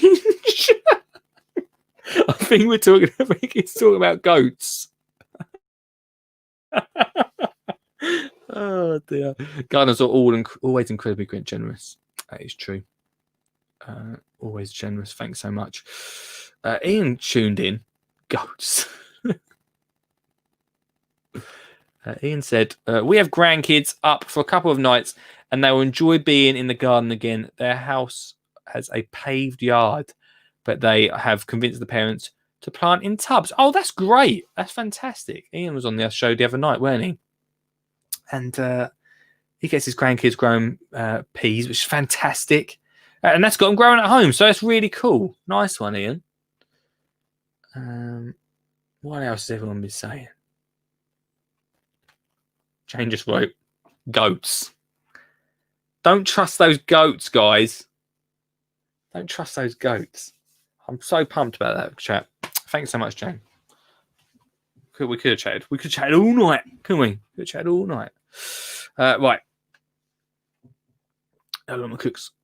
Paxo. Right. Yeah, your chance to call in now, guys, for the next 40 minutes. One of the things I've really been... I mean, I wish I thought about that idea now. That tomato idea over 6 weeks holiday is absolutely golden. It's one of those things that I've really been...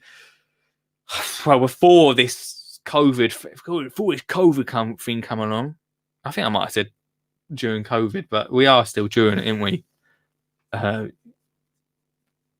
mean, yeah, we're still during it. I was going to say, we're still during COVID. So anyone from my daughter's school is just walking about like there's nothing going on. It's still happening. Little dig. Hope no parents watch now.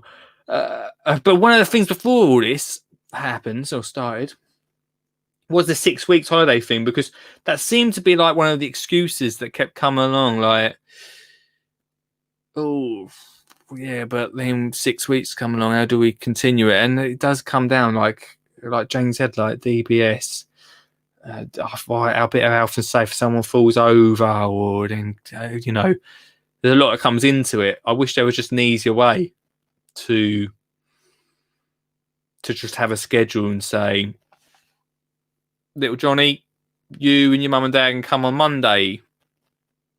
Little Barry, you and your mum and dad, you come then. Or do you know what I mean? Like, I wish there was a way to do that so we can continue it over 6 weeks holiday. So then when we get to September, when we get to this point now, the excitement part, the exciting times when pumpkins, I still haven't, in the next ad break, I'll go and get that pumpkin. It's getting darker out there, isn't it? When these pumpkins are at their peak, when the tomatoes are really get like so many. We talked at the start of the show about the amount of tomatoes that are going on.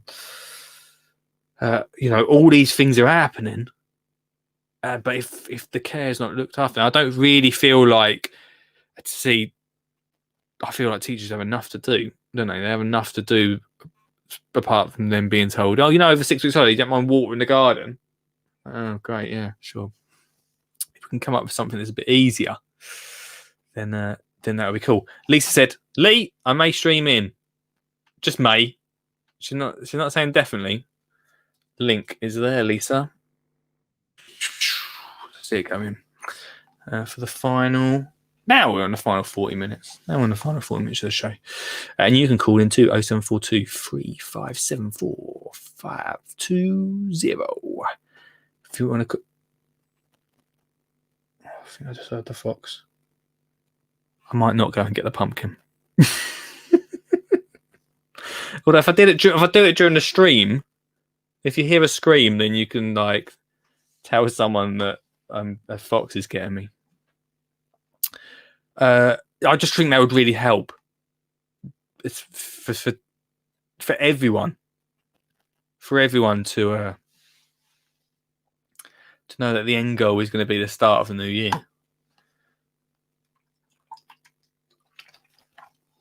Rather than come back to I mean, we all know what it's like maybe going away on holiday. It's been a really hot week at home.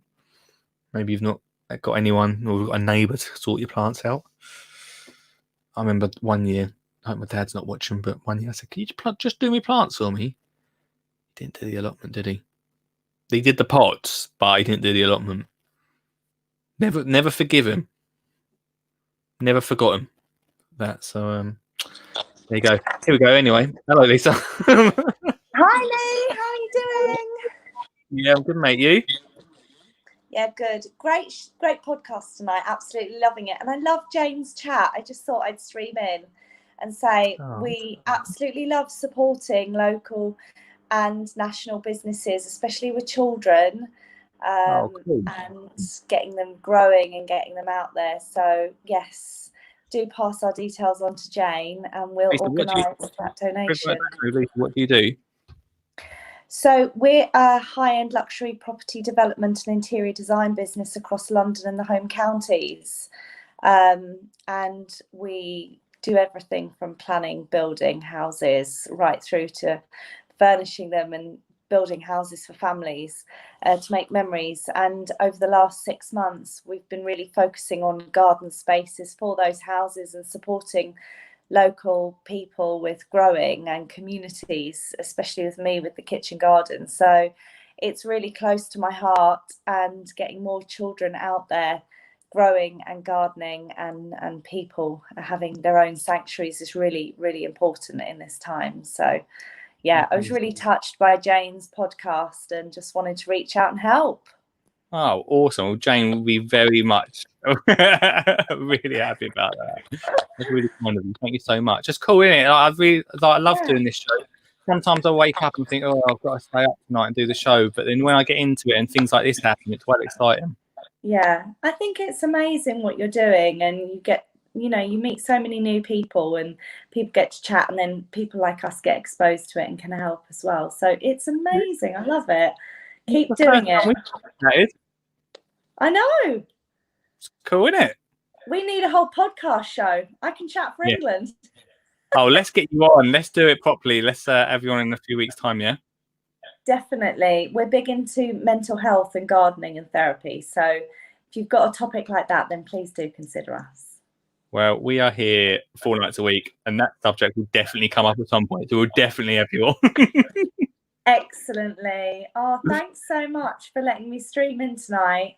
It's Cool. been brilliant, and I look forward to listening to the rest of the show. Nice one, Lisa. I'll speak to you later, mate. Take care. Bye. Bye. Bye. If you want to do exactly like that, if you want to come in and stream with me for the final half hour of the show, we'll have to chat to you. It's cool, isn't it? Like, I really feel like we've done some good tonight. Like, we brought that together, and that's what it needs. Like, I think I spoke about this last week, didn't I? About brands and just great companies that want to get involved with this sort of thing and support it. And it's hard, it can be hard to find them sort of people out there. But we've done it. We've brought it together tonight. So Jayne, Lisa, thank you so much for that. I can't remember what I was going to go and get this pumpkin. Should I go and get this pumpkin? Should I go and get this pumpkin? What do you think? If you call in during this, then that's cool. If anyone wants to, here we go. This makes it better. If anyone wants to stream in now, right? I'll leave the computer, but I'll feel like I'm with someone. Then I feel like someone's here watching over me. If you want to stream in, click the link.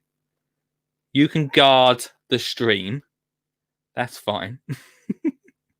You can guard the stream, and then I will run outside and go and get this pumpkin. Go and late night harvest. We'll call it the late night harvest.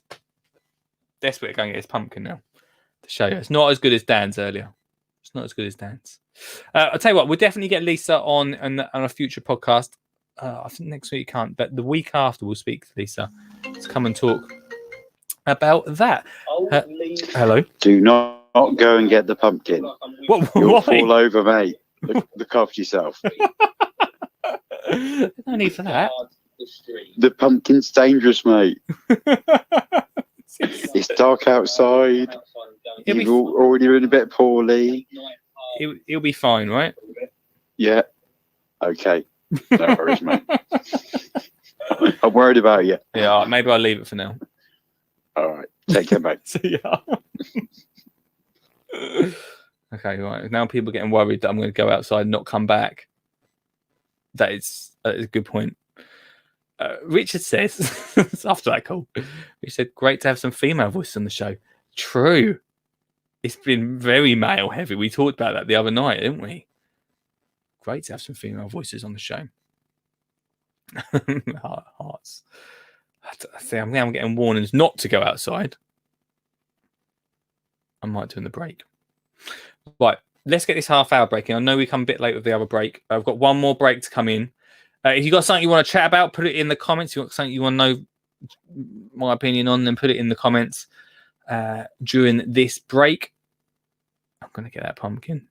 All right. If I come back, if this comes back on, and I'll be fine. All right. But if this advert comes back on, and I'm not here, call me mum. This stream and this podcast is sponsored by Flymo, home of the hover. I made that one up myself, but that should be their tagline. Home of the hover glide. That's my impression of a Flymo hover. Glides across the ground, so easy, so simple. I love Flymos because they make cutting your lawn and caring for your garden so easy. Plus, they've got, and I'm just looking around the corner here, an easy glide I've got here. I've got a hover vac, both are brilliant for different sized gardens. Plus, they've got a new easy store, so you don't even have to plug it in. You put a battery in it and you drive about cutting your lawn. No wires.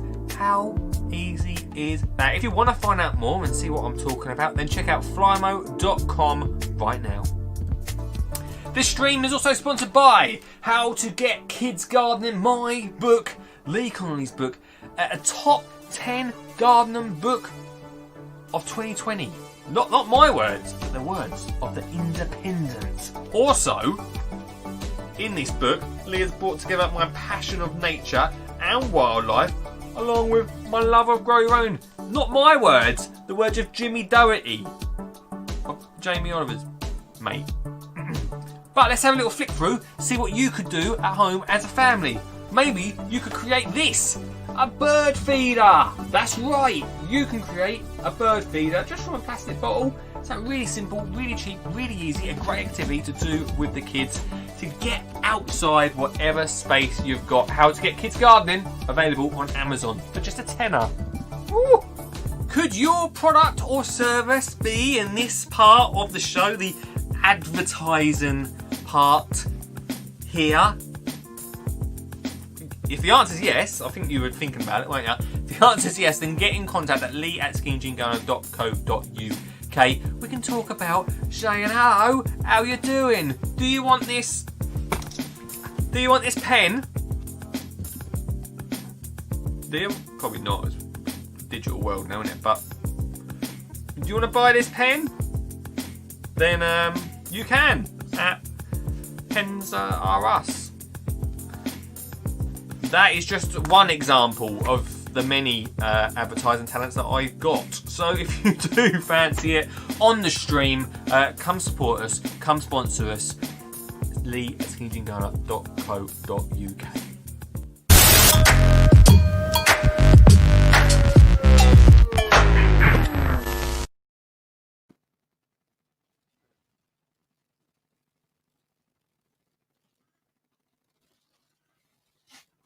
No joking. I got it. I know I ignored Mark's plea of not going out there, but you ready for this? Oh, crikey, put a slug on the bottom. All right. Here you go. Have some of that, mate. Have some of that. Crikey, it's heavy. Here's me little one. There you go. You can sort of... That's decent, mate. That's decent. I've finally... You can see what happened. Like, it's proper dried up on there. That was what the plant looked like. It needed it, didn't it? Well happy with that. We've got a Halloween special coming up. End of the month. So if you... That's a big tomato. Cheers, Ian. A Halloween special coming up at the end of the month. And if you'd like to, I'm not sure what day it is. I think it's like the 29th or something.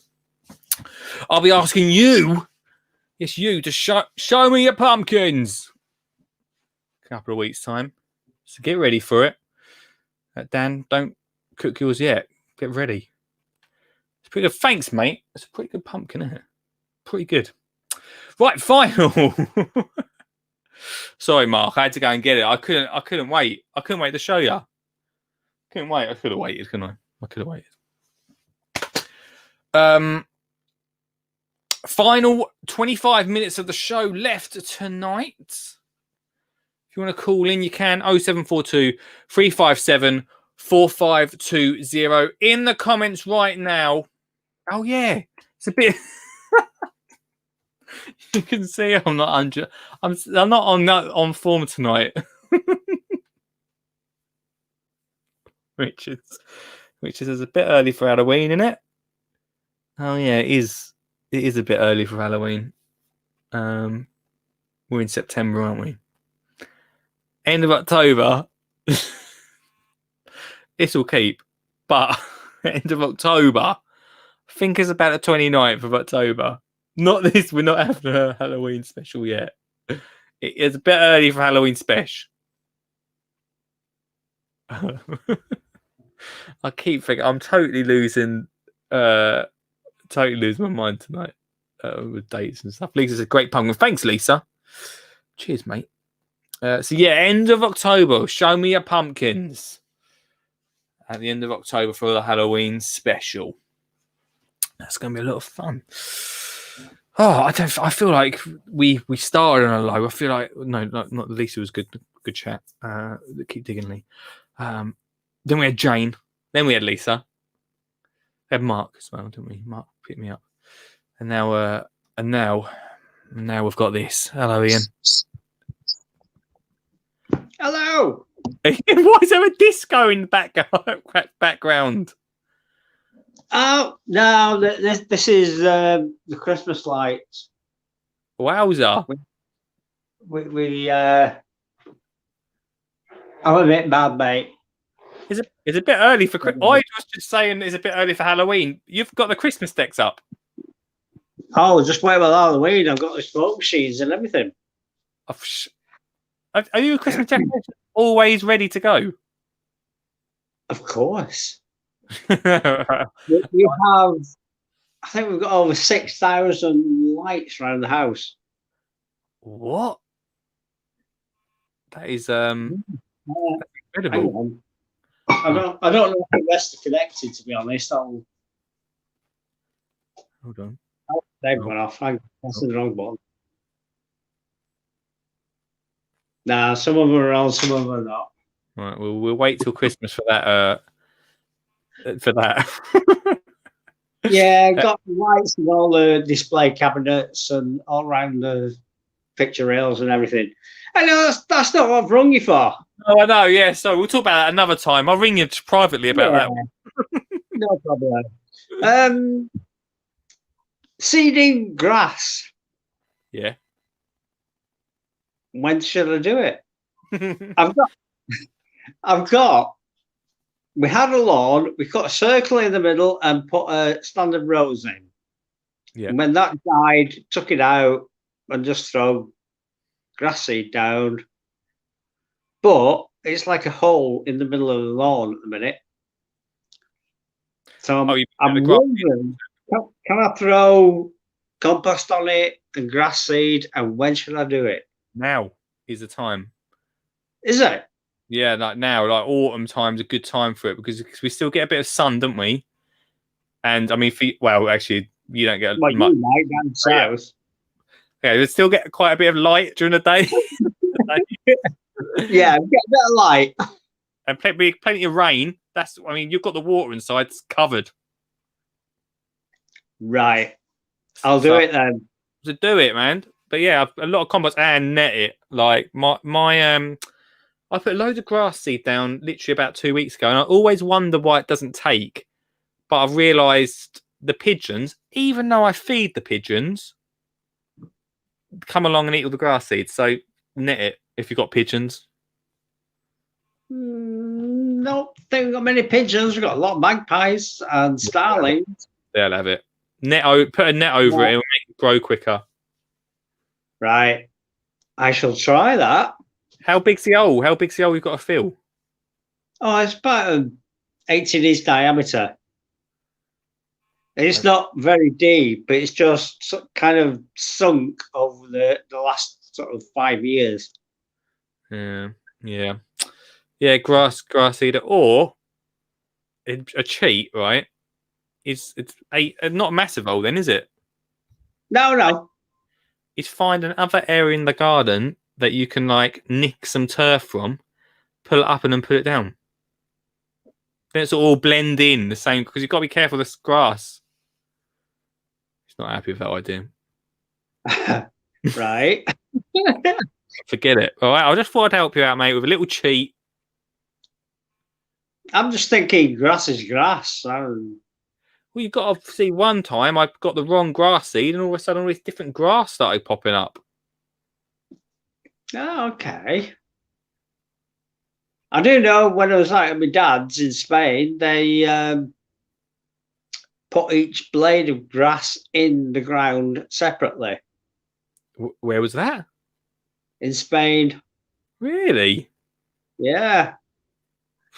That must have took a while. I couldn't believe what they were doing, but yeah, each blade was planted separate. Have you ever, Ian, aerated your lawn? No. See, I'm looking for, and if anyone's found one, an aerator. It's basically like a garden fork, but it has like round tubes on it, and you push it into the grass, and it brings out like little, like that sized pieces of soil and turf. And then you're meant to let the grass break down on it in itself, and it aerates it and makes better grass. There's one in my dad's cellar. Get it? A mechanical one. Oh, really? Like a lawnmower. Yeah, proper. Meant to be really good for your grass to do. I just thought as I was listening, I actually listened to the podcast the other day back from when you called about your grass, about you telling me it was all bumpy and lumpy. I think you called it. Oh yeah, terrible. That might help as well. It was never like that until the dog got to about 14 years old. Oh really? Once she got that old, she started turning it round. Right. She's never done that in the past. Yeah, that didn't help things. Hey man, do you get like yellow patches on your grass? Only when the dog's been out. Yeah. Do you do anything to stop it? Only throw buckets of water at it. Does it really work or not? No. Yeah. See, I'm looking for something that I'd say, I don't know the answer to this. I've not got a dog, but my nan's got a dog. And she does exactly the same. We've got patchy grass. So I'm looking for an answer for that still. Well, I'm not sure whether it's because we changed her food or whatever, and whether that's something to do with it. I think that sort of thing does affect it. Because like I said, for years, nothing at all. She was fine. She'd go out. She'd have a wee. We'd always take her for a walk so she could do her other jobs. But yeah, sure. Last thing at night, no, go out, go and have a wee out there. You're not coming up to bed until you have. Right. And I said nothing. But the last sort of 2 or 3 years, let's face it, she's 16 years old. She's an old girl now. Yeah. Well, we'll find the answer for that one at one point in the podcast. I don't know if we'll find the answer today to help it, but it's something to do with their diet. I think you can put something, and this is not 100%, but you can put something in their food to stop it from happening. Really? Apparently. To be honest, she's on a lot of medication at the minute. We don't need any more. No, I won't dare give her anything else as it is. Right, okay. Well, you've got to do until next Thursday on this stuff, and then back to the vets. Crikey, yeah, that sounds expensive, mate. So far, 260 quid in 2 weeks. Yeah, that's she's worth every penny. Yeah, I'm not a pet person, but I only know from my nan that she'll do anything for her dog. So yeah, so I get it in that sense. 16 years of friendship. Wow, 16 years is a long time, actually. Yeah. That's It's not a lot over 16 years, is it? No, that's true. That's true. It's worth it, man. Grass seed right now, aeration, and next time you phone in, all of the Christmas decorations on. Well, the grandkids are coming tomorrow, so they'll work out what I've done wrong. Yeah, tell them it's important. No, you have to shout, and then all sorts of other things kind of go on behind me. Unbelievable. That's cool, mate. Ian, as always, thanks. I've told you I'm mad. Yeah, I love it, mate. See you later, Lee. Thanks very much. Bye, man. I love that.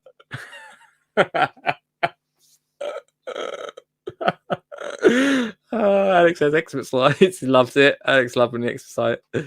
Lisa says Christmas lights, never too early for Christmas.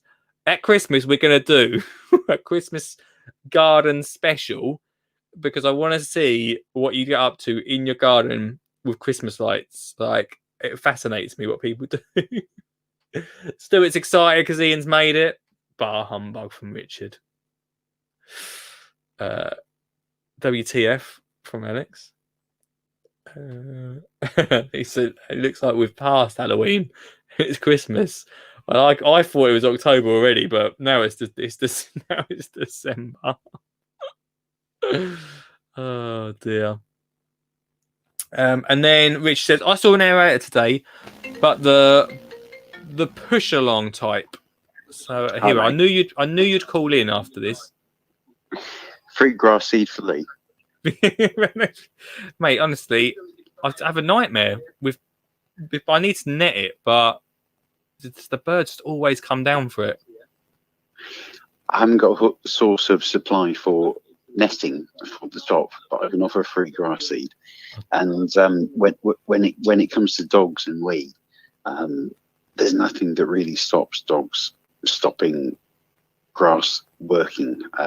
They kind of it's ammonia in the wee that causes a problem and just kills grass. What you need to do is put down fake grass. Oh my god, we've come full circle. I know. Oh dear, mate. But yeah, no. If Lee wants some, seeing as we haven't been able to give away any grass seed for people that are going to be ripping up their fake lawns. Not yet, but Jayne might have someone for this offer. I think this could be a big. No worries, mate. I'll let Ian know. Fantastic. You're a legend. That was a brilliant interview earlier. It's fun, wasn't it? I've really enjoyed it, man. That was fantastic. Yeah, cool. Nice one, Mark. Take care, mate. Speak to that, dude. Love you, bye. Bye. Love you, bye. If everyone can end their calls with "love you, bye," that's absolutely fine. There you go, Ian. Free seed. We'll sort that out. We're making dreams happen here way before Christmas. We've got 10 minutes of the show. Where's the time gone now? Oh dear. Richard says, I saw an aerated today, but the push along type. I don't want a push along type because I don't feel like I'm going to use it enough. If you've got like a golf course, maybe push along's all right. Maybe not a golf course. I just want one that you just use as a fork to push down. That's all I want. Just a one that I use. If you're going to show me your Christmas tree, you can do one. No, I'm not. I just thought I'd give this a go. Hello, mate. All about you, all right? Almost didn't recognise you there without your hat on. I know. I don't usually come out in public without a hat on. How are you, I'm bald, if you didn't know. Yeah, I'm good. Yeah. Interesting second half of the show tonight. Yeah, it's always you never know what you're going to get, do you? No, it's been enjoyable. I've enjoyed it. Jayne's saying in the chat, Essex boys. Yes. Lee's much more Essex than I am. Yeah, I lay it on thick. Yeah, he still looks after himself, whereas I've given up. I don't know about that. Hey man, how's the farm coming along? I was going to text you actually that I want to come down and come to one of your volunteer days at some point, whenever you're doing one next. Yeah, so I'm hoping to get them sort of. I've got a kettle and a stove down there now, and a bit more stuff going on. So rather than just the odd couple of people coming down, I'm going to start doing actual physical volunteer mornings. You know, where you know, get, depending on what happens with COVID, get quite a few people down there at one time, smash out a load of jobs, but then I can also offer a little bit of food and a little bit of drink to go with it now. I've got the facilities to do it. So yeah, definitely more the merrier, more than welcome. I'll chuck it out there when I've got that all organised. Yeah, I'm loving watching the progress of what you're up to there, because when you come on the podcast, you literally had just started, and that was only a couple of months ago, maybe. Yeah, I've been on there. I've been on site since the 20th of July. So what are we? We're pretty much 2 months, aren't we? That yeah, 2 months, dead on. Yeah. And I was in week 3 when we recorded the podcast. I was on week 3 or the 3rd weekend. And so yeah, no, it's absolutely flying, and that is down to like a few of the volunteers that I've had on a regular basis. I'll give them a little shout. I don't know if they're watching, mate, but Felicity, Karen, and Natalie, a few ladies that I sort of either know through Instagram or I know locally, have been down giving me their sort of Saturday and Sunday mornings for a charge just to help me out. Yeah, they work harder than I do. I just walk around filming it all and pretending that I'm important, and they do all the hard graft for me. I saw you had a photographer down the other day. You're getting a bit too big for your food. All these Yeah, I know. I'm turning into Mr. Plant Geek. I'm turning into Mr. PG. Oh, dude. Yeah, no, it's awesome, dude. And Lisa's just said in the comments, your farm looks amazing. Love following it. Would love to. Lisa's in volunteering as well. Yeah, I mean, Instagram's obviously where I do most of my sort of social media stuff, and people are loving it. Like, to me, it's just, at the moment, it's a bit boring. Like, you know, I see it as a bit boring. Like, there's not much in. I've started at this time of year to give myself plenty of time to get ready for next season. I've chucked a few things in the ground just to, you know, I don't want to be learning next season when I'm producing food that I've got to actually sell. So I'm getting some bits in the ground now. Yeah, so I can, you know, learn the lie of the land. You know, obviously I'll see where all the water runoff is, what the soil's like, all that kind of thing in the next couple of months before winter hits properly, and then give me a chance to hit the ground running next season. But yeah, people are loving the progress online, and I get loads of lovely messages like that, just wishing me luck, offering support and help, whether that's physical or like ideas and stuff like that, which is great. It's really great. It's amazing watching such a mammoth task made. I mean, Instagram deceiving, I know, but made look so easy. Yeah, look, like I said, at the moment, it is easy. Like, all I've had to, you know, I've got a clear plan, and that's the hard part of it. You know, the planning was the hard part. I've got a clear idea in my head, and you know, at the moment we're working strictly to that plan. But you know, end of next spring, beginning of next summer, when I got anything up to, you know, an acre's worth of food underway, I'd imagine it'd be a completely different story, Matt. Yeah, sure. We're enjoying it, mate. Cool.